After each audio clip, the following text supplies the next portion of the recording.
the heart of criticality lies in the laws of physics. There's something about setting up a brain or a flock of animals or, the ear, setting them up at this point where information that comes into the system is not extinguished. It's sort of preserved for as long as possible. It lingers. And you don't over-amplify the response, and you don't over-damp the response. You just let the information kind of echo within the system for as long as it can before it dies out with a power law tail. The reason why I think the cortex is probably most likely to be critical is because it has to simultaneously optimize multiple tasks. It's got to be good at transmitting information. It's got to be good at storing information. It's got to be good at dynamic range. It's got to be good at computing. All these things at the same time. The field has benefited from the blowback. I have benefited from the blowback. I have grown in my appreciation for the subtleties and the nuances of criticality.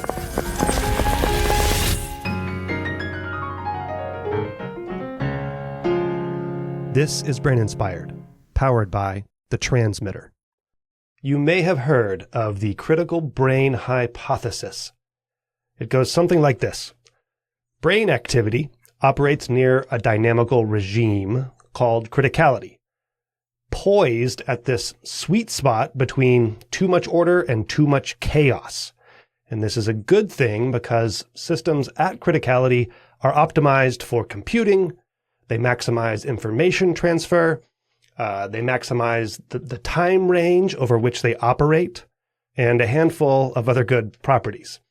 John Beggs has been studying criticality in brains for over 20 years now. His 2003 paper with Deitmar Plenz is one of the first, if not the first, to show networks of neurons operating near criticality. And it gets cited in just about every criticality paper that I read. I think every single paper that I have read cites this paper. John runs the Beggs lab at Indiana University Bloomington, and a few years ago he literally wrote the book on criticality called The Cortex and the Critical Point, Understanding the Power of Emergence. I highly recommend this book as an excellent introduction to the topic. It is filled not only with great explanations, but also points to a lot of the historical and very recent literature related to criticality. And John continues to work on criticality these days.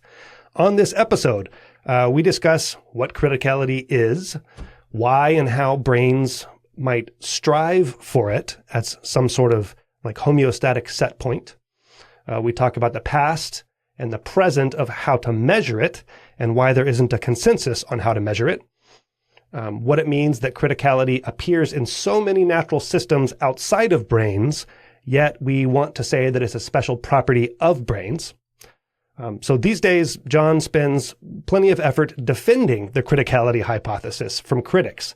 So we discuss that and much, much more. You'll hear that John is super scholarly about the subject, even when I ask him about topics outside of his main wheelhouse. So he drops a lot of references, and I link to many of the papers that he discusses, that he mentions. I link to them in the show notes. I really enjoyed speaking with John, and I continue to feel lucky to get to speak with so many interesting and really kind and well-meaning people in this field, in this broad field. You would think, based just on the guests that I have on this podcast, that when you walk out into the world, everyone will be kind and well-meaning. Oh, I'm not sure. Is that so? Is that so? We can only hope. It's trending toward that. Anyway, thank you to The Transmitter for helping support this podcast. Thanks to all of you Patreon supporters who do the same. Carry on and be well and enjoy John. John, I have been awash, much thanks to you and others, in criticality stuff for the past couple months. I'm working with data sets. So, your book is, first of all, nice job writing the book. It's really readable. It's very enjoyable. The Cortex and criticality, is that the Cortex and the critical point? Yeah.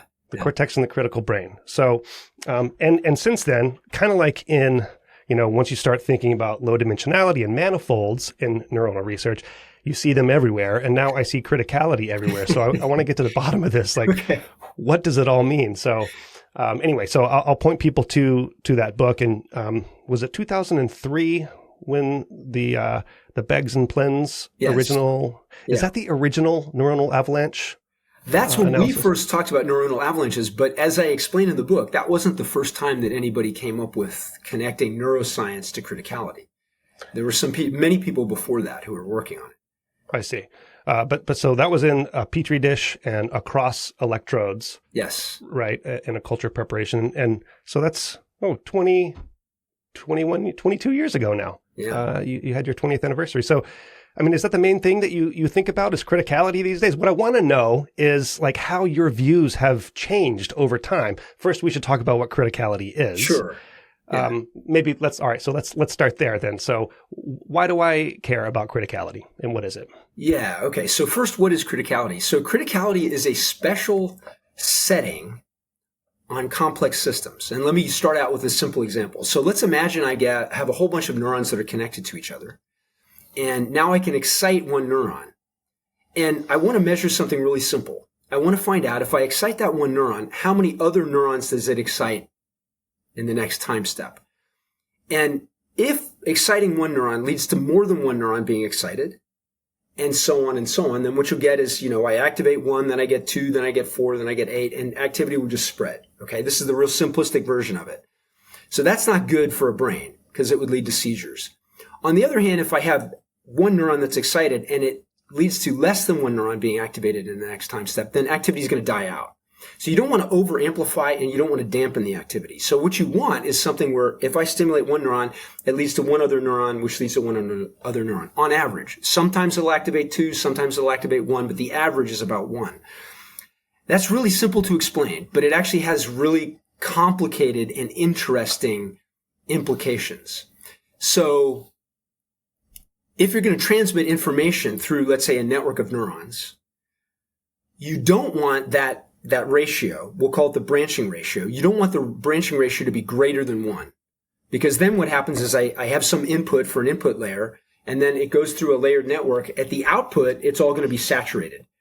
And then you won't be able to guess from the output what the input was. It will be lost because almost all cases, the output's going to be totally all neurons are on. So that's bad for information, but it's also bad for information if it's damped for more obvious reasons. If I activate one, it's going to die out and I'll have all zeros at the output. And so you don't get anything. And so if I want to transmit information through a multi-layer network, it's best to do it with the branching ratio kind of near one, as close as possible. And that's also where they run nuclear reactors. So you talk about your branching ratio. If it's greater than one, you've got a bomb. If it's less than one, it's subcritical and you don't generate energy. So you want to keep it kind of steady, percolating along like that. So that's the real simple picture of what criticality is, and a little hint at why it's important. If you want to transmit information through a neural network, it's best right at that spot. But one more little bit that I should throw in that maybe if people like complex systems, and I know you do, and you've been working on those things, if you've heard of the Mandelbrot set? Yeah. And so that basically is very similar to this idea of a branching ratio equal to one. So what you do is you take a complex number and you square it, and you see if it's equal to this complex number by itself plus some constant. And what gives you the Mandelbrot set is if you iterate this again and again and again, and it doesn't grow and it doesn't shrink. And so if you zoom in and you see these pictures of little snowmen and fractal snowmen at smaller scales or bigger scales, that little boundary line is determined by something that essentially has a branching ratio of one. It has complexity at all scales. So a very simple rule can lead to really complex outcomes. So I guess I'll just jump right into it. I mean, it seems like criticality is everywhere. And what I want to figure out is what's different about criticality in brains relative to other systems, right? There's fractality everywhere. Is it special to living systems? I know per Bach, the original sand pile stuff. So there's criticality there, which is not a complex life system. So and then the idea is often criticality is stated as being at a phase transition, right? Yes. At a transition between states. And you and others have written about perhaps there's a homeostatic set point in populations of neurons or neurons, basically trying to maintain near criticality, whether it's exactly at criticality, which we'll get into. We'll get to that later. Yeah, sure. So, I mean, maybe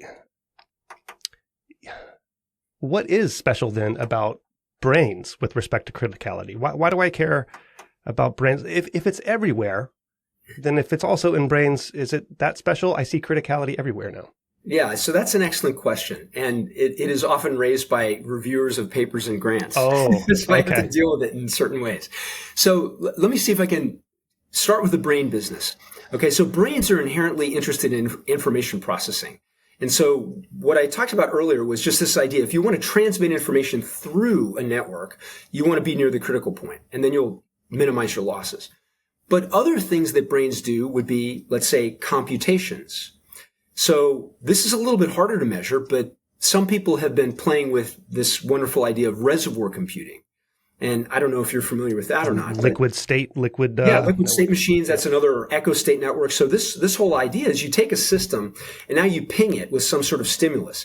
And now it's going to propagate through the system. Now imagine if the system is too excited. So I ping it and now everybody just turns on. So it's an explosion. That would be like a branching ratio greater than 1. Or if it's a very damped system, so like it's just molasses, I drop something in here and then no waves go anywhere. That's an overdamped system. That'd be a branching ratio less than 1. Well, it turns out if you want to get optimal computing, and there's a famous paper by Legenstein and Moss. There's also Bertzinger and Notschlager. I can give you the references and you can link them to this later. But basically what these people have done, it's really beautiful work, is you take a network, a reservoir, and you want to use it as an input-output mapping device. And you can get the best input-output mappings, the most versatile input-output mappings, if you have a reservoir that has complex dynamics. And what they do is they take their artificial networks and they're tuning them, and they tune them basically to the critical point. And when they get at the critical point, it can compute the widest variety of input-output mappings. So it's a capacity issue. Exactly. It's computational capacity. So information transmission, computational capacity. If you talk to Woody Shue, he's going to talk about dynamic range. So brains are faced with this issue of dynamic range. So we go out to, a beach in Belize, a white sand beach in Belize, and we're getting trillions of photons. You lock yourself in a room and you're trying to go to bed and you black out your curtains. Your eye, once it's adapted, can still detect 1 photon. So this is many orders of magnitude, right? So if you want a system that can basically respond to huge dynamic range, again, you want to be at the critical point. So for sensory reasons, you want to be there. Mauro Capelli has also looked at this kind of thing. He's published a paper a long time ago that was, how do you optimize dynamic range? Operate at the critical point for sensory systems. So computational capacity, information transmission, dynamic range for sensory stuff. The other thing about being at the critical point is if you're subcritical, you kind of go into an attractor. You're sort of sucking into some really stable state, which might be good for memory recall. Oh, see, I was thinking of the critical point as itself an attractor. Is that the wrong way to think of it? Well, it could be. You could rig it up that way. But if I go back to the simple branching model, so I could stimulate some neurons and then see how activity travels through the network. Now, if I've got a network that's got varying strengths of connection, so some are stronger and some are weaker and so forth, what will happen is when I stimulate this thing, it'll go through a bunch of paths and it will tend to pick the path that has the strongest connections most often. It'll sometimes go through the paths that have weaker connections. That's fine. If I make the network really subcritical, in other words, I make all the connections really weak, I really don't get any repeating patterns at all because the signal just dies out. If I make all the connections strong, then what happens is I do have an attractor, but it's really just one giant state. I stimulate and the whole brain goes on and everything's lit up. I have the widest variety of potential repeatable paths above chance when I'm at the critical point. And you can show that with computational models. I had a paper with Clay Haldeman back in 2005 where we did that with different models. And these repeating pathways, you have the widest variety of them when you're at the critical point. And that's related to memory storage. So if you want to store information with networks of this type, you're actually better off being at the critical point. So transmitting information, computing, dynamic range, storing information. Universality is another one that you talk about in the book. That is another interesting thing. Yeah. Now that, I don't know, maybe we want to bracket that for a minute, because that's more of something that is good for us in terms of understanding the brain. But I don't know that the brain itself directly benefits from it. But it is a juicy topic, yes. So, and one of the interesting, one of the confounding things about this notion of the critical brain hypothesis, right, is there's no one measure. So you've done a lot of work measuring what are called neuronal avalanches, which is what you were talking about when activity goes from, let's say, 0 to then 1 unit is active, and then 2, and then 1, and then 3, and then 4, and then 0. That's defined as a neuronal avalanches. Right. And the way that one indicator of criticality is if the distribution of the sizes and the durations of those neuronal avalanches follow a log scale-free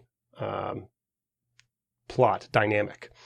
Right, exactly. But you mentioned branching ratio, which is another indicator. Yes. Long-range temporal correlations are another indicator. Why can't we just measure? Why do we have to triangulate about criticality? How do we? Yeah. That's the thing, is like different analyses have occurred over time. And I told you offline, I'm talking with Woodrow Shue as well. And, this is a cottage industry of creating new analyses. Yes. And so where are we with all that stuff? Why isn't it easy? Right. Why so many toothbrushes? Yeah. Why can't we all just use the same toothbrush, right? Well, first of all, I would say this, that in part, there's a good reason why people want to come up with different measures. So this is scientific rigor. And then there's another reason, which we'll get to in a minute. But in the beginning, when I started out as an assistant professor, I was kind of naive. And I thought, okay, I looked at the data that Deitmar and I got, and I said, it follows a power law. Hey, therefore it's critical. And I was reading Per Bach's book, How Nature Works. Very modest title, right? Do you recommend that book? Spanning the whole gamut of I have criticality. The book, but I haven't read it. Do you recommend it? I can take this out. I recommend it as sort of a historical perspective of the ferment at that time. And so they were explaining everything from stock market crashes to evolution, extinction. Everywhere. It's everywhere. Yeah, to the brain, to everything. Yeah, so I think it's a useful way of framing things, but Per Bach was later criticized, and we can talk about that more, for perhaps being a little too sweeping in his claims. But anyway, this idea of measuring whether something's critical, I started out and I was swept up with Per Bach and other advocates of this. And I said, as long as I got a power law, then it's critical. And I kind of said that in talks and almost said that in papers. And then I started getting a bunch of blowback. And this is while I'm an assistant professor and, really severe criticism and so forth. And then I was about thinking, oh my gosh, I'm not going to get tenure. I'm getting ripped to pieces and it's just not going to survive. And so then I started looking at other measures. And fortunately, I had really good colleagues who were talking to me about things. And so one of them was Karen Dahman. She's a condensed matter physicist over at University of Illinois. And she and colleagues Myers and Sethna came up with this idea of the crackling noise relation. And what that basically says is, okay, let's say you get avalanches and you get the exponent for the avalanche sizes. And then you get the exponent for the avalanche durations.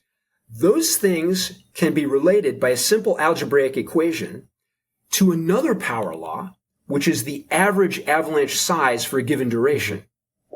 And so all these three things form power laws, and there's a simple algebraic relation called the crackling noise relation that relates them all to one another. And you should really only get this if you're close to the critical point. And so that was one of the things that kind of rescued me. So I collaborated with her and we said, you can get that. And our data ended up showing that. And that's a more stringent test for whether you're really at the critical point, because you can get power laws, scale-free power laws, even if you're not at the critical point from a different type of process. So let me give you a quick example of that. There's this observation that meteorite sizes or crater sizes on the moon follow a power law. You get lots of little ones. You get a decent range of medium ones and very small number of huge ones. How do you explain that? So one way of explaining that is through something called successive fractionation. So let's say you have a stick, and now you crack that stick at some random location, and then you take the fragments and you crack them at random locations, and you do this n times. Now what you're going to get is you're going to get some small number of fragments that were not short. That rarely happens that this one didn't get cut in half, but you're going to get a lot of little ones that are like dust. Okay. And if you do this, you get a power law of lengths. You just take a stick, you could do a MATLAB program and just divide it, pick a random spot, then divide the fragments and keep doing it. You get a power law of lengths. That isn't, I mean, you could call it critical, but it's not, it's really just sort of some process, so a meteorite's coming in, it gets hit by something, it fragments into two parts, it gets fragments again, and then whatever ends up hitting the surface creates a crater. So there's no need to posit a phase transition or a critical, tuning thing that allows you to have optimality right there. It's just something that's produced by randomness. So what you got to do is you got to distinguish a phase transition power law from a power law that could come through some other way. And so this crackling noise relation that we just talked about, that's something that you're not going to get with these other mechanisms. What do you get with, what does the crackling noise look like if I'm not near criticality? If I'm not near criticality. Yeah. Okay. So what'll happen, and this is something that Keith Hengen and colleagues have looked at. So he's at Washington University, St. Louis. They're looking at homeostasis of criticality. And they basically say, let's plug in the exponents for the size and the duration and see what it predicts the other exponent should be. And then let's empirically measure the other exponent and we'll see the difference between them. He calls that the difference in criticality coefficient. Okay. So the distance to criticality coefficient, the DCC, tells you how far away you are. And so you're right. You aren't always going to be at criticality, and you can measure how far away you are from criticality using that. But isn't criticality itself an infinitesimally, like it's an abstract notion that you can never be exactly at criticality, or else we would all explode or something, right? Exactly. You're correct. Yeah, you're correct. So it's really sort of a concept that only works for extremely large numbers. And it works in the thermodynamic limit where something's infinite. Now, you can approach it, and so you can get a power law over some range. Maybe you get it over 2 orders of magnitude, or if you're really good, there's some work that Michael Breakspear and others have done on sort of seizure type events in infants. So if infants are exposed to hypoxia, so they have episodes where they don't get enough oxygen when they're coming out of the womb, they can have these bursts, and you can capture these things with EEG caps. And these bursts, if I remember right, they have like 5 orders of magnitude in terms of fractal scaling. They'll see a burst, then they'll see another one bigger, another one much bigger, 5 orders of magnitude. And so you get a power law of 5 orders of magnitude, but it's not infinite, right? So in the ideal, right, you're only going to get something that's a perfect power law spanning over all orders of magnitude if you're at the perfect critical point. We're never at the critical point, right? We're never going to be there for lots of reasons. We're a finite size, but the other thing is I'm constantly being driven by sensory inputs. And that will perturb the system away from criticality, but homeostasis might bring it back. So let me now I'm being selfish. What I want to do is share my screen and show you all my data here, but that's okay. We can do that. This is a podcast. But so, I measure, so I'm recording in mouse motor cortex and basal ganglia, while they're doing various things. And I get exponents for the size and duration distributions, and I get the crackling noise exponent, and they are logarithmic, right? But they're slightly away from criticality. 1.2, whatever that range is. Like it's kind of frustrating because I don't know. Like, is 1.6 not critical? Does it have to be? What is that range, and how close to critical am I? Does that matter, or is how like the slope of the line? Does that actually matter? As long as it's a straight line, right? As long as it fits. But anyway, so what I wanted to ask you about, I think I didn't articulate this well when I was speaking with Woody this last week, is so we can't ever be at perfect criticality because that would be across all scales, right? You'd have infinite dynamic range. Does it make sense that to ask if a system is in criticality within the dynamic range for which it is functionally operative, right? So our brains operate at a certain speed. Our behavior is at a certain mesoscopic temporal scale. And so it would make sense then to have a fairly narrow dynamic range in which, let's say, a population of neurons is acting in a critical manner relative to the information it's sending to other parts of the brain or to the spine or otherwise. Does that make sense?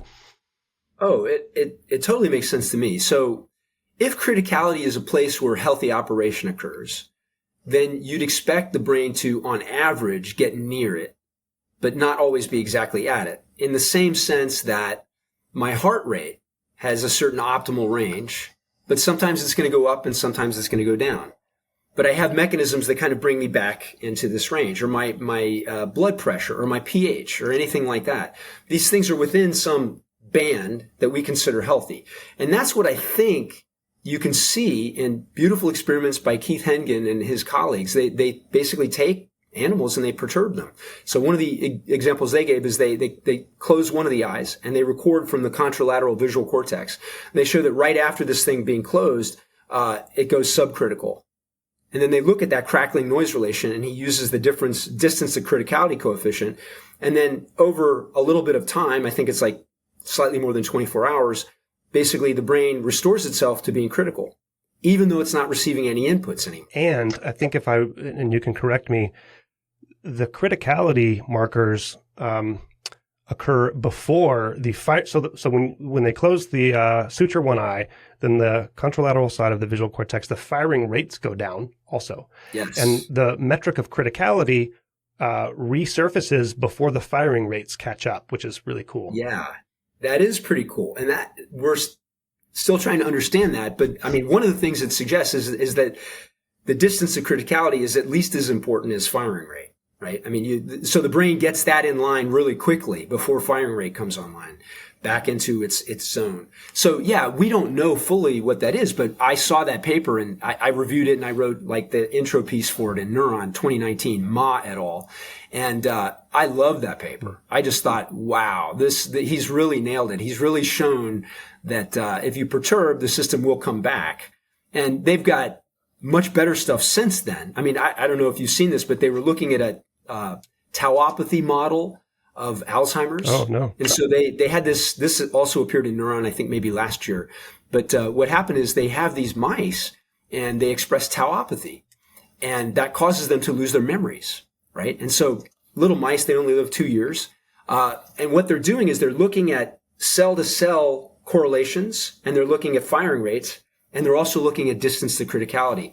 And what they find is that distance to criticality, that metric predicts better than any other low-level metric looking at single cells when the rat will go bad, how bad the symptoms will be, right? Okay. So it's a better biomarker than anything it's an emergent biomarker that is a population signal that is a better indicator than anything you look at in terms of single cell firing rate or pairwise correlations. So I think it's very useful for potentially biomarkers in humans. And you can record things with EEGs on humans, right? Or MEG. Right. You originally got excited about this idea and you're an assistant professor, and then you start getting the blowback. I mean, how has and it seems like these days you're still writing sort of pieces defending, right? You're defending the I'm idea. still in the fetal position. Yeah. Oh, is that, okay. So where's your confidence? No, not really. But yeah, I mean, I think this is part of the scientific process, is to have skeptics and to throw stuff at you. And I can tell you a story about Alain Destache. He is the gadfly. He's constantly biting me. You know, Socrates called himself a gadfly of Athens. He was asking them questions, you know, and I think that was good for them. And I think it's good for me too. And he and I are friends. And, you know, how bad can it be if he invites me to Paris twice to give talks and then takes me out to dinner, right? So he writes things that are... Yeah, but he'll knife you right when he's doing it, right? Well, I don't know. He and Jonathan Taboul have been extremely nice. Like, they would send me advanced copies of what they were going to put out. And they'd say, hey, look, I want your feedback on this. I mean, these guys are scientific gentlemen. And so they'd send it to me, and I'd say, well, I disagree with this, blah, blah, blah, blah, blah. And they'd incorporate some of my comments, but not all of them. And then I'd write a rebuttal piece or something like that. So I think that the field has benefited from the blowback. I have benefited from the blowback. I have grown in my appreciation for the subtleties and the nuances of criticality by the things that Alain and Jonathan have challenged me with, and others. There have been others out there as well that have said, hey, how do I know this isn't that? So that in part led to all these this proliferation of measures. How do I really know if I'm critical or not? And that's still going on even now. Yeah. One of the issues that I've thought about it seems like, because there are a lot of different measures now, if I want to find criticality in my data, I can find it by hook or by crook. And that worries me. I would disagree with that. And here's one of the things that we did very early on is, for example, we take the power law distribution and then we'd shuffle the data in time and show that it would not produce a power law distribution. Right. I think you should always have some kind of control measure. If you shuffle your data in time, your criticality measures will at the very least drop in quality. Your distance to criticality will go up. And that's something that Keith Hengen does. That's something we do. Woody does that. A lot of people do that, and they're constantly looking at it. So I think you have to be rigorous about it. And now, if you have too small a data set and you shuffle and then it looks kind of the same, then I would say you have too small a data set. Right. Understand. Right? Then you're just not really in the game to play criticality. So if it's looking like there's no difference between the actual data and the shuffle, then let's not talk about this. But you have to have numbers large enough to play this. And that's why as people record more and more neurons, it's more of an option, I think, to look at. Where are we right now in the critical brain hypothesis? Are we in the heyday now, or are we in maximum criticism? Okay. Peak. It's past, right? You think it's past? I don't know. No. I think here's the thing. So a lot of the work that's happened roughly up to this time has been, I would say, more fundamental science, where you're looking at the scientific question of, is it viable to say the brain might operate near criticality? And what does that mean scientifically? How do we measure it? How do we verify that? How do we make sure that we're not talking rot?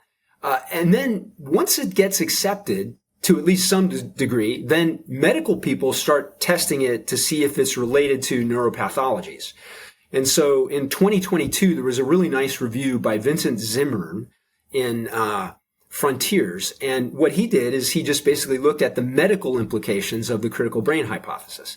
He said, okay, it could be relevant for schizophrenia, for depression, for Parkinson's, for epilepsy. And he just went down a whole list of things.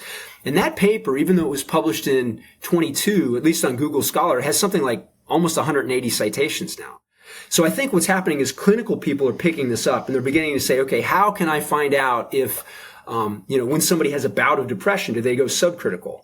How can I find out if someone is showing signs of schizophrenia? I mean, maybe they're in some ways departing from criticality. I don't know. I'm not a clinician, but I'm delighted to see that people are picking this up and starting to show interest in it. So that might be the second wave of this stuff. It would be much less focused on, the fundamental science of whether, and in some sense, when they start using it, at least in their minds, they think it's settled, that it's good enough to at least try as a hypothesis for diagnosing things. So I'm trying to think also about causality and criticality. Like, is criticality causal or is it epiphenomenal? How do we think about that in terms of function? Yeah, okay, so it could be epiphenomenal. That's possible, that it's just something that happens. It's sort of like noise that comes out of you use a radio, and then if you were to look at just one resistor in it and measure the voltages, you'd say it's just noise. It could be a byproduct of what the brain is really doing. Now, if that were the case, though, then you wouldn't expect it to show such nice homeostasis. So when you perturb it, it comes back.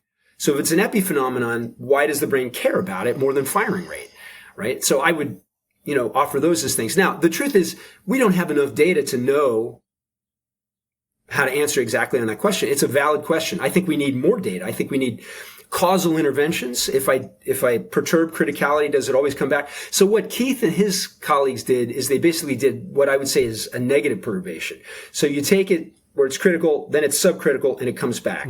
But what if I do a positive perturbation? So somehow I throw it into a supercritical state. Does it fight its way back down? So is it symmetric both ways?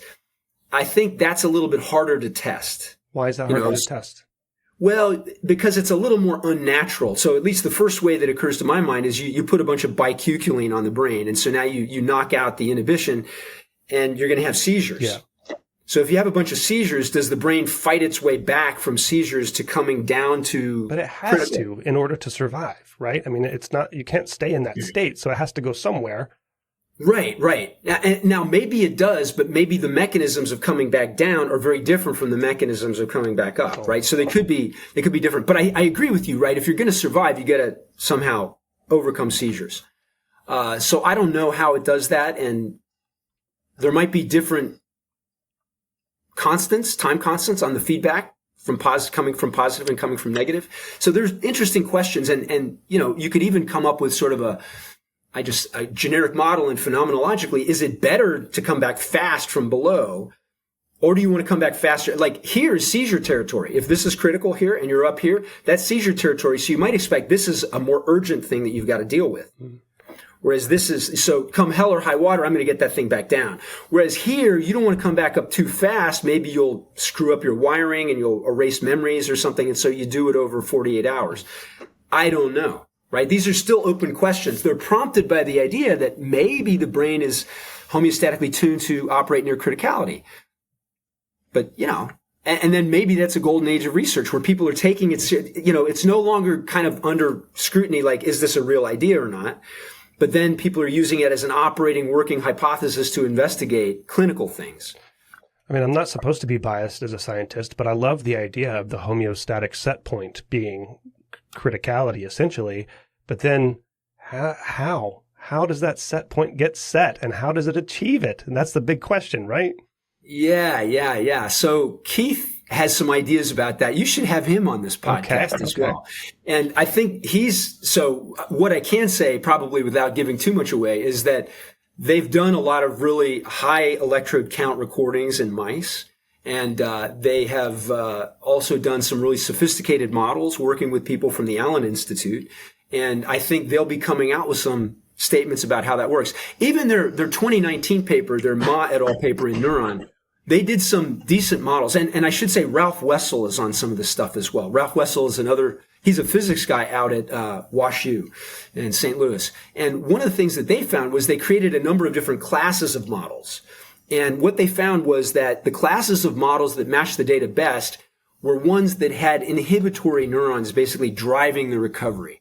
And so that's a big clue. Okay, so you could think that the excitatory neurons drive the recovery, but you mean by like settling down or speeding up or whatever, like as an inherent process? I mean, the excitation inhibition balance seems to be a critical, forgive the term here, but it seems to be, it's always a critical parameter in models. And so, but yes. What you're saying is like, it's actually the inhibitory neurons that's allowing the system to get back to that criticality. Right.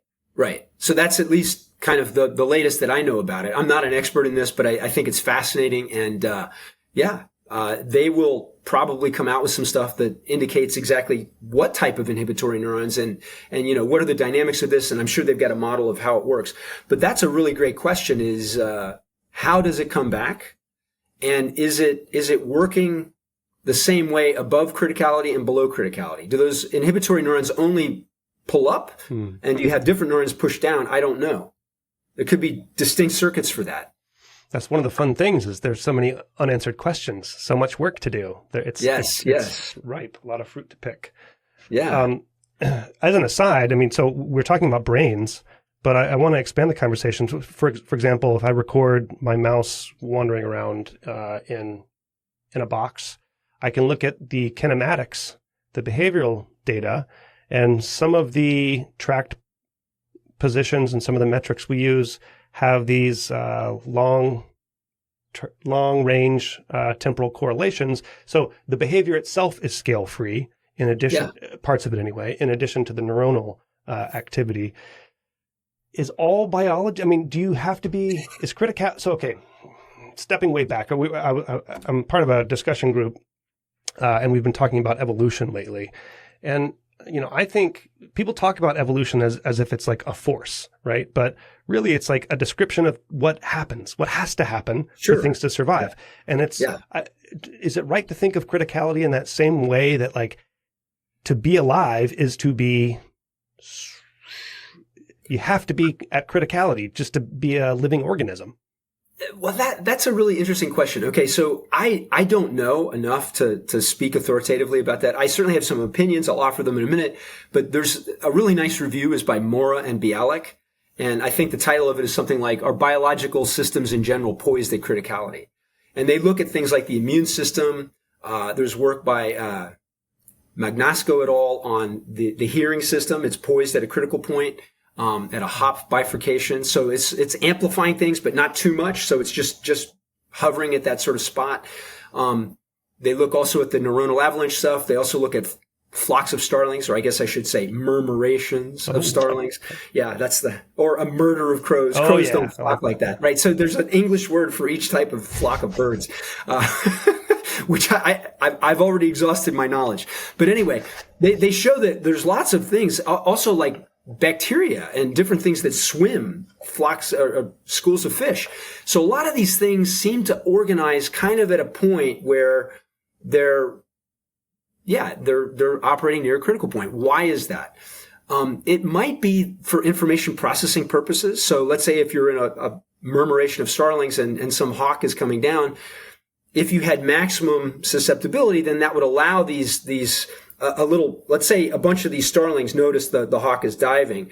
They turn, and then the turn propagates through the entire flock very quickly, best at the critical point, and then, they break up. So for survival, it might be useful. So if information processing is important for evolution, then being near the critical point would be something that evolution could push toward in multiple ways. And the way I like to think about it is it might be something like wings. So wings appear in dragonflies, bats, birds, of course, and even some snakes and lizards, right? Some lizards have certain ways of flying, and some snakes, I don't know, in Southeast Asia, they make their bodies really flat and they kind of fall from trees in a certain way. Flying squirrels, too. And so what the heck is going on? Well, I think there's some evolutionary pressure to say, okay, let's use Navier-Stokes equations to, gain some distance here, and we can fly. We can fly if we have the following things. And so you get some sort of surface that catches the air and maybe creates lower pressure on top, and now you can fly. And so evolution independently arrives at this in multiple organisms at multiple epochs in evolution, because it's just there in the laws of physics. It's best. It's the best thing to survive. Yeah. It works. And so, if we were to take this as an analogy, you might think that, okay, the heart of criticality lies in the laws of physics. There's something about setting up a brain or a flock of animals or, the ear or a swarm of bacteria, setting them up at this point where information that comes into the system is not extinguished. It's sort of preserved for as long as possible. It lingers. And you don't over-amplify the response, and you don't over-damp the response. You just let the information kind of echo within the system for as long as it can before it dies out with a power law tail. And so now new information that comes in these things can be jointly processed. I don't know, but it could have something to do with the laws of physics. I mean, that's my generic hunch. It has to have something to do with the laws of physics. Well, in that generic sense. But okay, so let me put it maybe a little bit more forcefully. You're challenging me to say a little bit more than that. The laws of physics have very interesting properties, like symmetry. So whatever. If I do an experiment in this orientation, now I rotate, it's the same there. If I do it here, I translate it over here, it's the same. If I do it yesterday or I do it today or tomorrow, it's the same. So these symmetries are related to very deep things in physics through something called Noether's theorem, which says that we're always going to minimize the action. And so the action is, in typical sense, it's the difference between the kinetic energy and the potential energy. And so the difference between that integrated over time, you always want to minimize that. Yeah, that's a weird law. I've always found that strange, but yeah. It is weird. And what's funny is I'm talking to all these people in my department and others. And I say, why is the action always minimized? Why is that? And they go, oh, we don't know why. We just know it always is. Okay, so that's something in the laws of physics. That leads, so there's a deep connection between minimizing the action, which we find works for, strangely, classical mechanics, quantum mechanics, and general relativity. Another way of saying that is you always take the shortest path, right? Correct, yeah. Okay, so for people who may not know what the minimization of action is, if they listen to the podcast, it's always taking the minimum path. So this minimization of action is a fundamental observation of physical law. It leads to these symmetries. These symmetries lead to conservation. Conservation is like the branching ratio. If the branching ratio is 1, things are conserved. If the branching ratio is greater than 1 or less than 1, things are not conserved. So conservation, if you have a system that's conservative and it's wired up in the right way, so it's some population and you've got links between all these guys, it'll be critical. Okay? But it obeys this idea of conservation, which is linked to minimization of the action and linked to the symmetries that we find. There's an interesting paper by Lin and Tegmark, and the title of it is something like, Why Does Deep and Cheap Learning Work So Well? Mm-hmm. And this is related to deep learning. Why the heck can we get away with just firing up a network with all these layers and just training it on a bunch of examples? And now it seems to have the concept. It's not just memorized everything that it's seen. It now has the concept of what a cat's face is. And it can see new versions of the cat's face that it's never been exposed to before and correctly identify it. So it really seems to be capturing the concept, almost like Plato's forms, right? What is the essence of catness? It gets it, okay? Why does it do that? And one of the things that they argue there is that because there are these symmetries in nature, because things are rotationally invariant, a lot of things are like that, translationally invariant, there's all these symmetries. And so basically when you want to write an expression to explain the dynamics of the system, the equation that you write for the dynamics is very compact because of these symmetries. And so they say, oh, the Hamiltonians are very, very compact. They're small. And we know this is true. So if you want to explain the whole world, and from quantum mechanics to general relativity and classical mechanics, you could write 3 equations on a t-shirt: Schrodinger's equation, general relativity, and then, minimize the action. You cover almost everything there is to cover, right? Why is the world so compact in that way? It's related to conservation and symmetries, and that allows us to learn things. But I think it also, my hunch is that it's related to criticality somehow. Well, okay. So I had David Cracker on the podcast a few episodes ago, and he has written this book, and I asked him, because he talks about broken symmetries a lot in the book. Sure. And I read the book and I'm like, yeah, broken symmetries. And then I realized I didn't know what he was talking about, right? It's one of those things where you read the phrase over and over and then you realize, oh, wait, I actually don't know what he means. But what you're talking about with the symmetries are idealized physical laws. And then, yes. But anything interesting that happens is a broken symmetry, right? So there's this conundrum. Yeah. Okay, so sure. I'm glad you brought this up. All right, so right. If everything is perfectly symmetrical, often it's totally boring. Okay, so for example, at the Big Bang, you get a certain amount of antimatter and matter created. If that's totally symmetric, if it actually is perfectly balanced, nothing cancel. happens. We have nothing, okay? The brain, we talked about EI balance, okay? So you've got excitation and you've got inhibition. If they are perfectly balanced at all moments in time, we have no activity. The thing that happens typically is there's a pulse of excitation and it's followed by a ring of inhibition afterwards. So there's a slight asymmetry, and that asymmetry allows activity to go through. The same is true with anything at a phase transition point. So at a phase transition point, typically what happens is, let's take this. Let's say you have a bunch of molecules and they're in a volume here and they're just bouncing around. Okay, so they're in a gas. And now what happens is, so basically, you have an equal probability of, for every little voxel in there, equal probability that there's a molecule in there.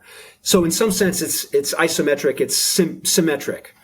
But now if I slowly condense this thing into a fluid, what you get is fluid appearing on the bottom, and now there's a much higher probability that things on the bottom are going to be occupied than the things on top. You've broken the symmetry. And you've reduced the entropy as well, correct? Yes. Yeah. Yes.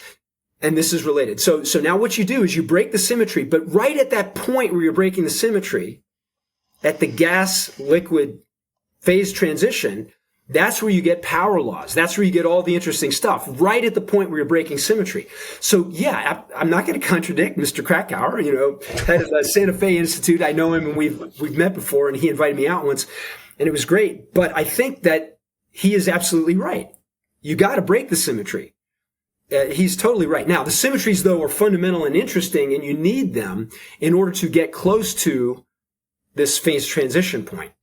So we are far from thermodynamic systems. Let's say just a human being, right? We're far from thermodynamic. We're constantly, is the right way to think about it that we are shooting for symmetry, but we're far from thermodynamic equilibrium, so we're never going to get there. And it's just a constant battle to be at that homeostatic set point. Man, that was a mouthful. Yeah. So there's a lot of ideas in there, and people are grappling with them. These are the things that we're all talking about. So first of all, I'd say let me just make one distinction. There's a difference between what I would call an equilibrium model and a non-equilibrium model. So an equilibrium model is a model where, let's say you've got some system and now you just let it cool down. You're not driving it. You're not adding anything in there. You're not heating it up. You're just letting it cool down. And that type of model is very useful, and it can approximate many things in the brain. For example, Bill Bialik and Elad Schneiderman have used maximum entropy models to map the Ising model onto the brain. And you can get a lot of traction with things like that. It's really wonderful work. And it even points toward criticality. But the brain, as I'm sure they would agree, is fundamentally a non-equilibrium system in the following sense. It's constantly receiving inputs. So this would be like your system, and you're not letting it cool down, but now you're heating it up. So you've kind of put it on a hot plate, and now you're turning this little hot plate up and you're driving the system. And when you drive it, you can get boiling, or you can get roll cells of the fluid formation. There's all kinds of structures that can appear when you drive it that don't appear if you don't drive it. Okay, so you got equilibrium models and you got non-equilibrium models. You can approximate the brain with an equilibrium model, and the Hopfield network is one of those things. And maximum entropy models are. But a non-equilibrium model is one that's being driven. And I think if you take a look at this little patch of cortex, it's being driven. But it's being driven also by itself, right? Correct. Yeah, both things. It's being driven by itself, and it's being driven by other inputs from other areas. So you need a non-equilibrium model. And if you have a non-equilibrium model, then it gets more complicated, because people have made great progress in equilibrium statistical mechanics, but non-equilibrium statistical mechanics is not a settled discipline by any stretch. Why is that? Just the complexity of the causal. It's very, very hard, right? Yeah. It's super hard. Now, we have attempted to say, okay, look, these ideas of criticality at a phase transition point, we use a branching model that's a non-equilibrium model, but even more than that, it's being driven. So any patch of brain is getting driven. So we've gotten into this idea called quasi-criticality. And that's essentially trying to accommodate this idea that a given patch of cortex is driving itself, as you point out, but it's also being driven by external inputs. And that's going to push it away from the critical point. What's the difference between quasi and near criticality? Yeah. So you could have a classical system that's not being driven outside. It's just near criticality because maybe it's not at the critical temperature yet. Okay, so I could have some system that has let's take water. So you take water and you put it at the right pressure, and now I bring it to some temperature. I basically can bring it close to the critical point. That's an equilibrium system. I'm not putting anything in. I've got this little cell, I've got water in there, and it's a mixture of gas and liquid. And now I can change the temperature, and I can either bring it right to the critical point, or I can be slightly away from the critical point. Now, that's an equilibrium system that is slightly away from critical. Now, imagine I had that system, and now I put a little hole in it, and now I can put water droplets in. If I take that system and I put it at exactly the critical point, and now I start squirting little water droplets in, that would be what we're trying to describe by quasi-criticality. So we're saying that through homeostasis and everything, what the network does is the network brings itself as close to critical as possible, but it's got a little leak. and water's dripping in there. And so now it's not really at the critical point anymore. It's close to the critical point, but the reason it's pushed off is because I'm squirting water in there. It's a non-equilibrium system. Mm-hmm. And so now it's things are happening that aren't quite right. It's definitely not perfectly symmetric. We're breaking symmetry. And that's where interesting stuff happens. But the picture of it being apart from criticality because it's driven is slightly different from the picture of it being apart from criticality because it's not at the critical point yet. The temperature's not there. I see. Okay, so this is going to be a bit of a left turn here, but we're going. These are fun. Go for it. Yeah. Why the cortex? Why not the whole brain? Yeah, that's an excellent question. So first of all, I think that other parts of the brain could be critical. Subcortical parts could be critical. And there's a really nice paper out by Miguel Munoz and colleagues, and it was in Proceedings of the National Academy of Sciences maybe last year, something like that. And what they did is they looked at neuropixel recordings that were put in striatum, amygdala. I'm afraid you're going to review my paper because I have striatum recordings, and okay. This could be like a huge conflict of interest that I'm on this podcast now. So, well, anyway, they record from all these different regions, and then they have a way, not using avalanches, but using principal components and things, to look at these different regions. And what they say is that a lot of these regions are really close to the critical point. And so there might be an argument for that. I don't know enough about that to rule one way or another. I'm just commenting just to say that some people would argue that many parts of the brain are. Okay. Now here's why I think it might not be that. Okay. So there's nice work by Viola Priesman and colleagues on neuromorphic computing. And what they do is they take this sort of neural-like chip and they train it on many different tasks. They train it on complicated tasks and they train it on simple tasks. And then they ask, after they train it, is it close to the critical point? And what they find is that for really simple tasks, it's not. Yeah. It's not close to the critical point. But for really complicated tasks or more complicated tasks, it is closer to the critical point. That's because you need the capacity to accomplish a more complicated task? That's the thought, right? Okay, so let's say I've got a specialized circuit, and let's say all I need to do is, keep a rhythm. So there's this pre-Botzinger complex in the brainstem. It just kind of keeps a rhythm, and it's just got to keep you breathing at a certain level, and maybe gets inputs about your oxygen, and maybe breathe faster or breathe slower.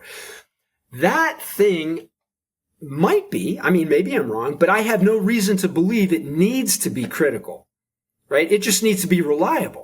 Yeah, you don't want your heartbeat to be critical, right? Maybe not. Right now, on the other hand, heartbeats do have long-range temporal correlation. So there might be something going on. Okay. So yeah, you can't escape it. It's everywhere.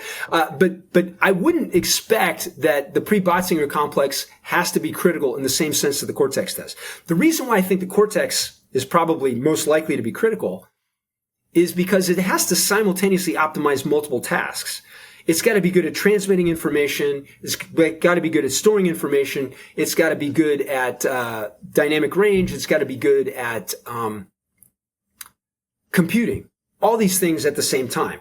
And a given patch of cortex, before you're born and exposed to the environment, you don't know what kind of associations you're going to learn. You might learn that red means stop and green means go.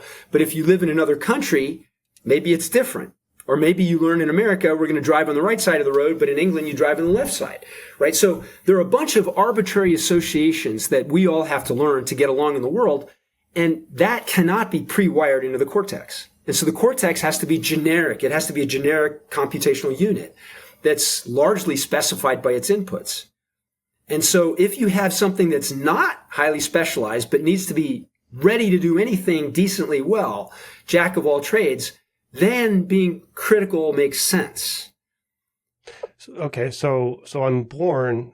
We've been talking mostly about like neuronal activity, but there's criticality in structure as well. And you talking about, being born, you're massively connected when you're born, and then there's a pruning that takes place. Yes. I bet you know the answer to this. Is that pruning? Does it get to like, so eventually we end up at like a small world network optimal state, and I know small world network is related to criticality, but is that pruning itself? Do you know? Do we end up with a fractal critical structure? This is something that has been investigated in primary cultures. So there's a paper from, I think, 2010 by Tetzlaff et al. And Uli Eggert is on that. And one of the things that they do there is they grow these cultures. They basically take neurons from, let's say, rat hippocampus or cortex, I can't remember which. They enzymatically dissociate them so they're floating in a solution. And then they pour it down over a 60 electrode array. Mm-hmm. And they record these guys from right after making the culture to, 4 weeks later, something like that.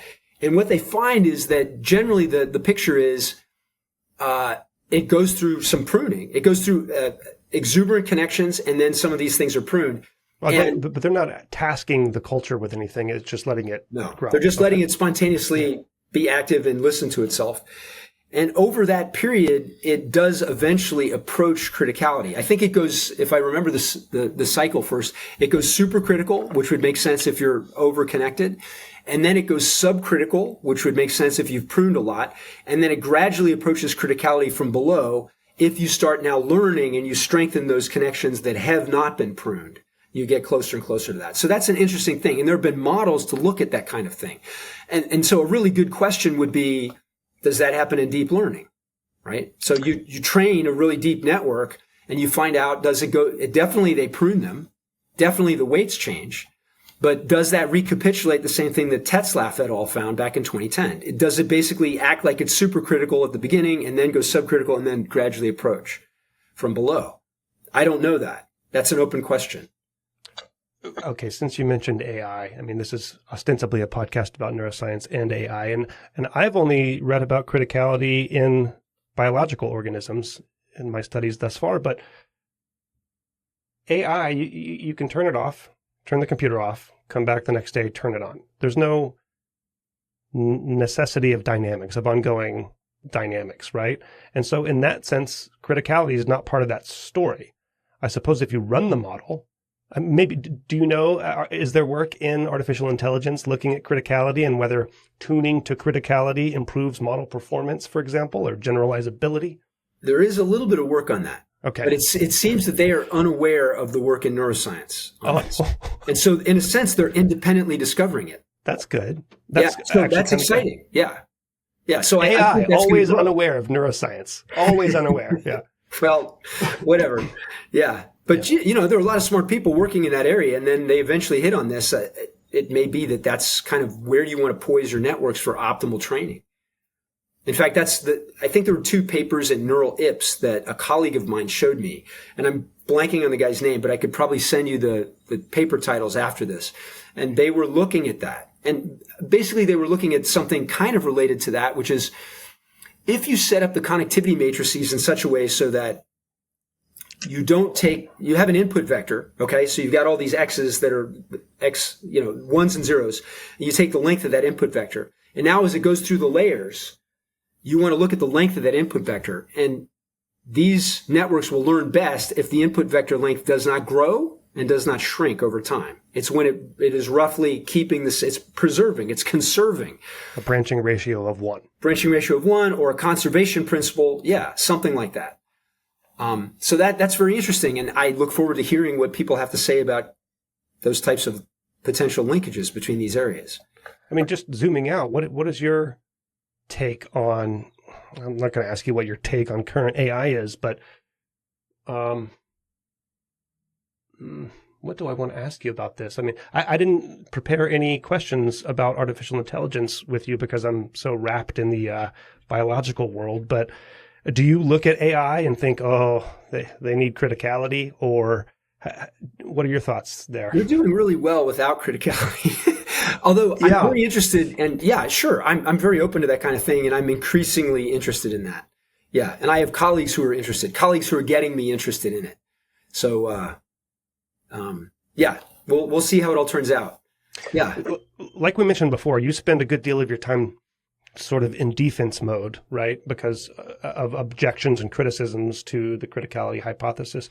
Are there any that are more worrisome to you, or what is the big obstacle right now that keeps you up at night? So at the beginning, all of them are worrisome to me. But you have tenure now. Yeah, right? Yeah, I do. Right. So I can do anything, huh? Well, I think that what happens is they should all be taken seriously. And I think the latest one that I addressed was interesting work by Alain Destache and Jonathan Taboul. And I don't know if you got to see this or not, but essentially what they said was the following. Maybe it would be instructive for me to go over it. They said, hey, look, you think that satisfying an exponent relation is important for criticality. You think that fractal avalanches at different sizes so that they can all be collapsed and look like the same shape at different scales. We call that avalanche shape collapse. You think that avalanche shape collapse is really important. But guess what, John? We can get this with an Ornstein-Uhlenbeck process. What's that? Well, I'll simplify it. It's like let's say we're flipping a coin, okay? And every time you flip the coin and you get a heads, so here's our timeline. It goes like this. Every time you flip a coin and you get a heads, you go up one, okay? And time is like this. So I go up every time I flip a head, and every time I flip a tail, I go down. Okay, so now this thing's going to go up and down, over the line, and you can look at the times where it crosses over the line from when it goes up to when it comes down. And you can look at those excursions and you can average them over many scales, and they're fractal. I've done it. I've created a program in MATLAB and ran it a billion times, and sure enough, I get superb avalanche shape collapse. I get good avalanche power laws. They satisfy the crackling noise relation. So that's all wonderful. It's a fair coin. What you're talking about right now is in Frontiers in Computational Neuroscience 2022, right? Right. Addressing skepticism of the critical brain hypothesis. Yes, exactly. I'll point to it. Okay, so you've seen it. So that is a fair coin. It's a critical process. It is exactly a critical process. And what they were basically arguing is, how do we know that, this isn't what's going on in the brain? You just get a random walk. It's a coin flip, and, we get random activity in neurons, and they created a model, and it matched all this stuff. However, if you randomize your neural data, then you get different exponents, right? You get different numbers, which is... Right. Yeah, so that's a good point. That's an interesting thing. So let me just address, first of all, their stuff, and then maybe we can go back and address this other business of shuffling the actual data. So in terms of taking their model seriously, the coin flip model or the Ornstein-Uhlenbeck process, which is kind of like that, except it's got a potential well. So it's a little bit more likely to come back to the center than a coin flip. I had to admit it satisfied everything. And so then I went through a period of like shock and mourning and whatever. Is this one of those? Yeah, seriously. Like when you get news of that, it's like, another one I have to deal with. Yeah, right. I ran all the simulations. I'm like, holy smokes, what the heck is going on? So, but then I thought about it more and more, and I'm glad they challenged me. And I thought, okay, well, what if I do admit that it's critical? What if I do admit that the coin flip is critical? Because it's, in a sense, it's at a point of symmetry, right? Because the chances of getting a heads is exactly equal to the chances of getting tails. If you slightly break the symmetry, if you slightly make the heads more likely than the tails, then you lose the power laws, or you begin to lose the power laws. Okay, so it's a phase transition between, equal probability to something that's not equal. Right there is where you get the phase transition. Now, here's what I convinced myself of. The coin flip is critical. The Ornstein-Uhlenbeck process might be critical, but it's a different type of criticality. And so this is what I said. The criticality that we get in the brain is a result of the collective interactions of all the neurons. So it's emergent. Kind of like the criticality you see in a flock of starlings. It's emergent. But the criticality that they're claiming might work for the brain is just the coin flip. Well, if it is just the coin flip, and so we're being driven by random stuff outside, if I now go into the brain and I cut the connections, and it's all from being driven by a random source from outside that's like an Ornstein-Uhlenbeck process or a coin flip, if my neurons are just responding to that, like some of them go on and some of them go off, if I cut the connections and I still get power laws, then I agree with them. The brain is doing nothing but reflecting the random statistics of the input stream it receives. But we know from experiments that if you go in and you block with AP5 and CNQX and other things like that, if you block synaptic connections, you don't get power laws anymore. You don't get avalanche shape collapse. These things fall apart. And so what seems to be essential for the brain is the neuron to neuron couplings. And the same thing is true in a model. If I go into a model and get it to run at criticality, I've got integrate and fire neurons, all the standard stuff, and now I cut the connections, it also falls apart. So that's not what I think is going on. Although, how they always say, but see Ilya Nemenman. Ilya Nemenman at Emory would tell you a contrary story, and he's got a good argument. And, it continues to go on. So his argument is basically, okay, the criticality is coming from some other region over here, and it's very low dimensional. And I said, well, what if I create a culture and I have two wells, and now I cut the connection between them? According to your hypothesis, that should severely dampen the criticality over here. I haven't done that experiment, but this is something we could look into. Is it being driven by an outside source, or is it intrinsically generated by the network itself? I mean, do you think of the different Brodmann areas of the brain, or let's just say like prefrontal cortex as a whole needs to be at criticality. Visual cortex itself needs to be at criticality. They can be at different phase, different levels near criticality, and then they have to coordinate. Yeah. Or is it just across the whole cortex? Like, how do we, if I add one neuron to a population of neurons and it destroys criticality, right? Yeah, no. I think actually there is a gradient of criticality in the brain, and there's some data to suggest this. So there are people looking at autocorrelation timescales. And let me see if I can remember this paper. I have a good book here. I can look it up. Oh, there it is. I forget what I said though when I wrote the book, but then I forget what the references are. So I got to look at this. There's a lot in there. So yeah, okay. So this is. And I'll just say, like, it's such a readable. It seems to go fast. It doesn't seem like a long book, but there's a lot in there. Oh, good. It went really slow for me. I bet. But anyway, Murray et al. They look at the autocorrelation timescales. So anyway, this book, by the way, you don't have to pay for it. It's also open access, so you can get all the PDFs for free if you go to the MIT Press website. But how has the book's reception been? First of all, before you go into this, how has the criticism been of the book? I've not received anything that said it was awful or whatever. I mean, I think mostly everyone who's gotten in contact with me has said they really liked it. So far it's been pretty positive. I mean, were you asked to write it, or is this an endeavor that you chose? They asked me to write it. Yeah, they did. Okay. Yeah, they invited me, and I was thrilled. I'm like, yeah, great. I'd love to do it. Yeah, it's a cool book. Yeah, thank you very much for your help with it. So Murray et al., what they do is they are a bunch of primate electrophysiologists, and they all get together and they record from different parts of the primate brain, and they look at autocorrelation time constants. And what they find is that in the frontal cortex, the autocorrelation time constant is longer, and in the visual cortex, it's shorter. Yeah. And there's work by Viola Priesman, and I've been itching to see her get it published, but she and Jens Wilting have come up with a very good way to measure the branching ratio at short time intervals. You should also look at their work. This is Mr. Estimator? Yes, exactly. Yeah. MR Estimator. MR Estimator. Yes, exactly. And that they have applied to different brain regions. And they haven't published that, but at least as far as I know, I talked to her a little while ago and she says, no, we haven't published it yet, but I want to get to it. But she got distracted by COVID and then published amazing work in Science on that. And now she's coming back to neuroscience. But anyway, they had results that more or less mirrored the Murray et al. In terms of time constant. So in other words, the branching ratio is closer to 1 when you get to prefrontal cortex, and it goes a little bit further away from 1 as you go back. Lower, subcritical? It's subcritical, yeah. It tends to be subcritical. So one of the things that she consistently says is that you rarely see the branching ratio go over 1. It's almost always close to cortex, but not over the line. Because if you're over the line, then maybe you hyperexcite and you risk seizure. But what would that mean? That would mean like evolutionarily, like a different species who maybe doesn't have a prefrontal cortex like we do, right?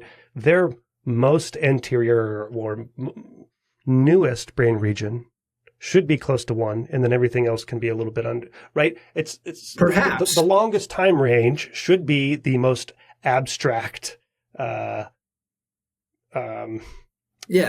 concept related kind of brain regions, right? Exactly. Yes, that's what I would predict. That's what I think should happen. But okay, so a snake, right? It will still have some part of its brain that is at 1, near 1.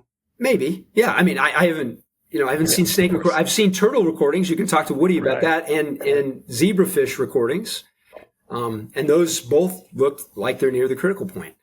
Well, that makes like our prefrontal cortex look a little less impressive. Is if turtle cortex has a branching ratio that matches our best brain area. Yeah. Well, it's not all about criticality, though. I mean, we've got a pretty big prefrontal cortex, and they don't. And it's receiving a wider variety of inputs that have been processed through many more layers. Yeah, of course you know this. You're a multi-neuron electrophysiologist. But anyway, yeah, I agree with you. If they're all kind of operating near the critical point, I mean, yeah, what do we gain from that? I don't know yet. There's still all these other questions that have to be explored. What's your level of confidence these days about the critical brain hypothesis? Is that an all-time high? You seem like a humble individual, so I think that you probably have a measure of self-skepticism as well. And how has it changed over time? I think we should always be skeptical of things. We should always be questioning, how do I know this is true?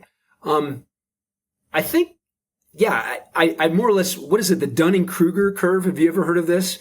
Right. Yeah. Where are you in that? I've followed the Dunning-Kruger curve. In other words, the first time I saw our data, I was convinced that the brain and all brains were absolutely critical. Right. You kind of have to have that to pursue something, right? Right. So I was totally convinced. Then I went through a really low period where I'm like, oh my gosh, I don't know squat. And that was before I got tenure. Unfortunately, we published a little bit, on time. And then I got tenure, and now maybe, I don't know, hopefully I'm trying to have the right mix of skepticism and confidence. I mean, I'm confident to the extent that it's being picked up by a lot more people. It's producing seemingly useful results. Like it's a great joy to see someone like Woody Shue go so far with it. Someone like Mauro Capelli, someone like Keith Hengen. I mean, there are a lot of people out there who are playing with it. Dante Chialvo, he knew per back long ago. So he's really old guard. He had models about the critical brain, when I was still in diapers almost. So he's really one of these people who's been around for a long time thinking about these things and thinking deeply about it. So I think it's good to see it being picked up by more and more people, the diversity of things. But I think everything can be oversold, right? And that's the thing. You want to do that. Yeah. I mean, it sounds like a theory of everything for the brain, like the free energy principle. There are other, like, here's the answer, and it sounds sexy and it sounds cool. Yeah. And do you resent that at all? That it seems to be a lot of hype around it. Being sexy is not bad. Being hyped is not bad. As long as you're grounded. I wouldn't know, man. Right. Well, okay, I should retract everything. I don't know either, right? I've been married to the same woman for a long, long time, and I'm fine with my sexiness, as long as she thinks it's okay. But here's what I would say. As long as you're grounded in testable hypotheses, as long as it can be refuted, and this can be refuted, right? How can it be refuted? But going back to what I said earlier, like I feel like I can finagle my way to find criticality signatures in my data if it's like p-hacking almost, right? That's what I worry about. Here, I'll give you a couple examples where it's not critical. Okay, so go to the Cortex even and take a look at recordings from layer 2-3 versus recordings from layer 5. I've got to send you my data afterward because I'm going to disagree with what you're about to say. But go ahead. That's fine. But I'll at least say, at least in some people's data, layer 5 doesn't produce avalanche shape collapse, and it doesn't produce satisfactory crackling noise relation. So that at least gives me comfort that it's not always everywhere. Why is that? Why do you think that is? Yeah, and maybe you'd be able to correct me on all this. Here's my naive idea of what's going on based on what I've read in other people's work. Layer 5 might be doing something different from layer 2-3. So layer 2-3, as we know, is where all the cortical connections are traveling. It's getting a lot of input from other areas. And so basically, if you want to go from one, mode of cortex or one region of cortex to another, you could travel along layer 2-3 connections and go through the visual stream, for example. Layer 5 is outputting to targets that are often distant or subcortical. And one of the things that at least some people have found, there's this paper by Peters et al., I think it was 2014 in Nature, and what they saw was that there's this increasing orthogonalization of the outputs of layer 5. So over time, they basically get separated. So you can imagine, you're driving a car and you want to be sure that when you put your foot down, you definitely know the difference between the gas pedal and the brake pedal. So you don't want those things to be neurally overlapped where 50% of the time you hit the wrong pedal. You want them to be completely orthogonalized. So the output of motor cortex, if it's coming through deeper cortical layers, that's going to perform a different task. That's orthogonalizing the outputs. And so I wouldn't expect that process to be critical. But if you're in some, deep network that's basically processing all the way from, on-off cells to edge detectors to face receptors, in the fusiform gyres, then you probably have a different type of goal. Your goal is to allow information to travel all the way through with minimal loss. Then you want a branching ratio close to 1, then you want to be close to criticality, etc. So maybe a layman's simple way of saying that, and somewhat the way that I think about it, is if your job is to do something, enact something, you might go away from criticality. Whereas if your job is to receive, process, and transmit for further processing, you might be better served near criticality. Yeah, that's my intuition for it. And now there are papers where people talk about, focusing on a particular task. And as they focus on it, there was a paper in Neuroimage, I don't know, maybe within the last year, where they gave people audio and visual tasks. And what they did, according to the paper, I haven't read it carefully, but the abstract at least said that when they focused on a visual task, their visual cortex came closer to criticality. When they focused on an auditory task, that got closer to criticality. So, these are the types of things that you'd want to look at to see if the theory can be refuted, right? Is that what you'd expect, or is that not what you'd expect? I think there's lots of ways you could refute it, right? Why would there be homeostasis? You wouldn't expect that if criticality were a valuable thing. What's the relationship between IQ and proximity to criticality? There have been papers on that. I don't know how good they are, but certainly we could talk about in the future, if criticality is important for information processing, then we would expect people who do better on behavioral tasks would be closer to critical. And those in what area? In what brain area? Well, yeah, right. So you got to pick properly. So maybe you give them a purely visual task, or maybe you give them a purely auditory task, or something like that. But I can at least conceive of ways to refute this, And so a negative response would be that, hey, guess what? They go in and out of being close to critical, and it has random relationship to the task that you give them. Okay, if there's just chance relationship, then criticality seems to lose on that, right? On the other hand, if it's statistically significantly related to when they focus, then maybe we got a different story. John, what have I not asked you that I should have asked you? What should I have asked you about criticality? Oh, gosh. I don't know. Maybe here's something. Yeah, that I would. What's the difference between homeostasis and criticality? Good question. Can I just offer a little opinion on it? Hold on. John, what's the difference between homeostasis and criticality? I would be happy to answer. I'm glad you asked. So I know many people have come to me and said, well, criticality is just the same thing as homeostasis. And my answer, initially when I heard that, I thought, well, wait a minute. I know they're not the same, but I had to think about why they weren't. And so here's my answer to that. Homeostasis is the process of returning to a set point. So like if you have a thermostat in your house and you want to set your temperature at 68 degrees, right? If you open up a lot of windows and you lose a lot of heat, your temperature is going to go down and now the furnace turns on. Okay. Likewise, if you come from the other direction. Okay. But being at 68 degrees is just a point, right? There's nothing magical that happens at 68 degrees. So homeostasis is the process of getting to 68 degrees. Now, what is criticality? Criticality is a point you can get to through homeostasis, but the critical point has special properties. That's different from homeostasis. Homeostasis and criticality are linked because it seems that the brain uses homeostasis to get near the critical point. But when you get to the critical point, magical things happen. You have power laws. You have scale-free activity.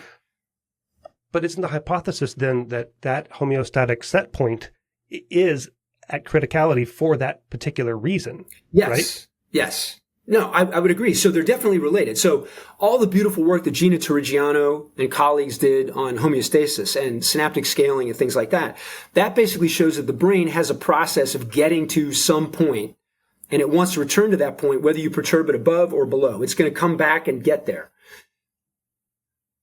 But that didn't say much about the point itself.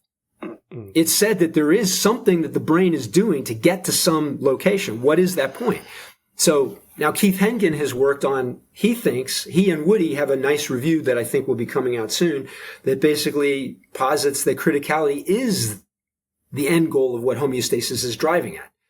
That's related, but they're two different questions, right? What happens at the critical point is not told by the process of getting there, right? Once you get there, you get things like fractals, the Mandelbrot set, you get infinitely repeating patterns on multiple scales. Information transmission that is with least loss. You get a correlation length that is infinite in the Ising model. That means all scales can communicate. That only happens at the critical point. The critical point has special properties, but homeostasis is the way to get there. How in the world? Okay, so let's talk about internal reference signals, right? And so cybernetics, or like the thermometer example, you said it. I externally set it to 68, and then it's a machine, and I've built it so that it goes to 68 with feedback. Right. One criticism, people like Henry Yin, who's been on this podcast before, is that where cybernetics got it wrong is that what they're missing is that the set point is we generate it ourselves. It's like self-organized set point, right? And so one of the questions is then, if criticality is this space that we want to be near, and therefore we have a homeostatic signal to get there, how the hell how do we even begin to think about how that occurs? Well, I guess I could imagine some of the mechanisms that Gina Torrigiano and colleagues have looked at, right? So if the activity is too high, some way, somehow, the neurons realize that. You're going to die off if you're not in the right spot. Right. So it's got to do that. So if the activity is too high, what happens is the neurons begin to pull their receptors. So now that they have less input from other neurons, so the receptors are kind of pulled in, or vice versa. If the activity is too low, they start inserting receptors into the membrane so that any glutamate that's out there, they just grab it up. And but you have to know about your neighbors then and their activities, right? So the neuron itself may have a set firing point. And this is, somebody's probably worked on this, and I just don't know the literature well enough. But I think that it may have a firing rate set point, and then it realizes if it's above or below that, it either removes receptors or adds receptors. And maybe those set points aren't established very early on. Maybe you have to get the network to kind of be evolved into a state where it's roughly mapping the external world correctly. And now it says, okay, it looks like we're running properly, and it locks these guys in. I don't actually know. Gina would know. She's someone you should have. Okay, it's going to become the criticality podcast. Definitely Keith Hengen, definitely Woodrow Shue, and Mauro Capelli. I can put you in touch with any of these people if you don't know them. And Ralph Wessel's related. There's a lot of good people out there doing cool stuff. Isn't it? I mean, it's just such a beautiful. You're a physicist by background, right? Yeah, mostly, but I have to be careful. So not entirely. Okay, so I got my undergrad degree in engineering physics. Then I got a master's in engineering physics. Then I went off into the Peace Corps, and I said, I really want to be a professor. So I came back, and then I actually studied neuroscience in a lab where I was patch clamping. I was patch clamping neurons and looking at, time constants and exactly.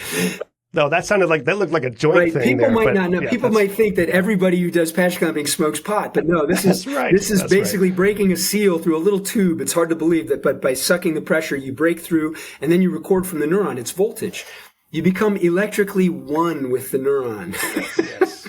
So that's what I was doing, and so I was doing stuff that you might call it biophysics, right?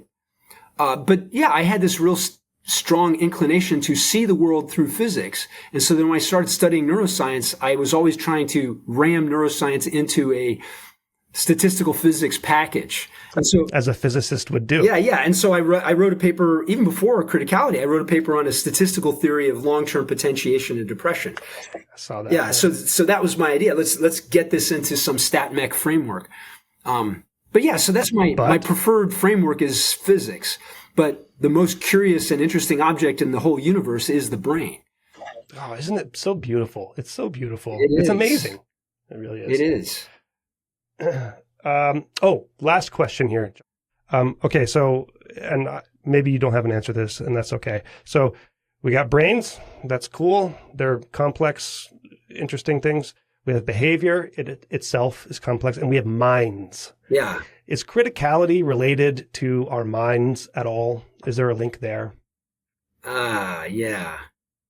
Again, you're taking me out of my field of knowledge, right? But well, that's out of everyone's field of knowledge. Yeah. So I would say that if criticality is related to information processing, then yes, criticality has got to be related to mind. Now, is it related to consciousness? That's another aspect of mind.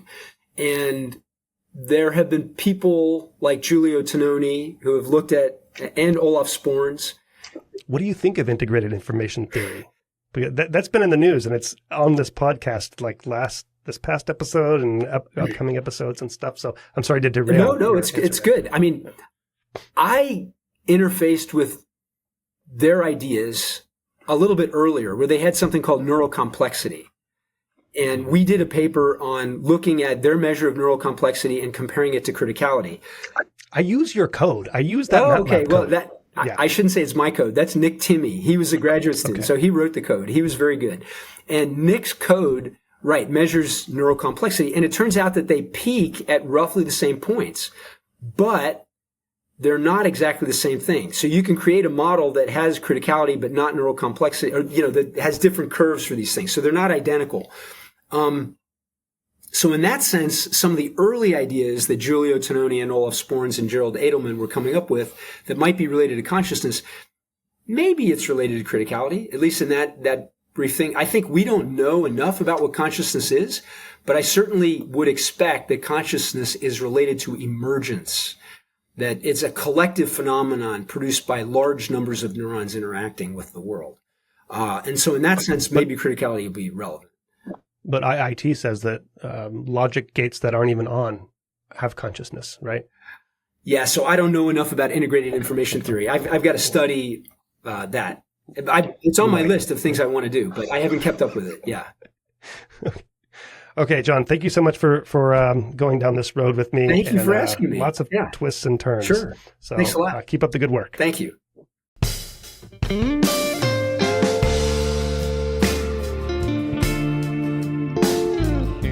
Brain Inspired is powered by The Transmitter, an online publication that aims to deliver useful information, insights, and tools to build bridges across neuroscience and advance research. Visit thetransmitter.org to explore the latest neuroscience news and perspectives written by journalists and scientists. If you value Brain Inspired, support it through Patreon to access full-length episodes, join our Discord community, and even influence who I invite to the podcast. Go to braininspired.co to learn more. The music you hear is a little slow, jazzy blues performed by my friend, Kyle Donovan. Thank you for your support. See you next time.